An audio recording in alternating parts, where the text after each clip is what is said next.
So what do you think, Igor versus Matthew? Yeah, I mean, kind of picking up where Cease left off, the two are certainly comparable in terms of the amount of rain that they dropped. Now, have a look at this. Soak up this graphic. The Igor numbers are on the right because, well, Hurricane Igor generally impacted eastern parts of Newfoundland, and there in the orange are our Thanksgiving storm numbers. Again, in terms of rainfall amounts, pretty comparable with those 200+ millimeter amounts that the storms dropped.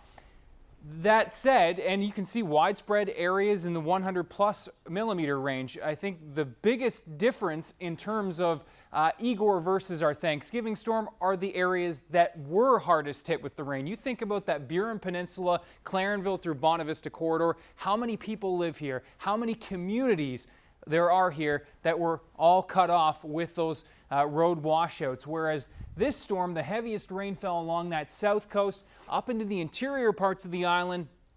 Again, a lot more isolated here, especially through the interior. And by the time we got to central parts of Newfoundland and the Bay of Exploits, we were talking more about in the 150 to 180 range as opposed to the 200+ range with Igor. Now, in terms of winds, this storm really doesn't even hold a candle to Igor. You can see where we did see some gusts over 100 and up to 130 along the south coast. Igor, damaging, widespread 120 to 150 km/h winds over the eastern parts of Newfoundland and up to 170 along the south coast. And of course, the fact that Metro got hit with Igor will of course rise in terms of the impacts and damage with so many people living in the Metro region. So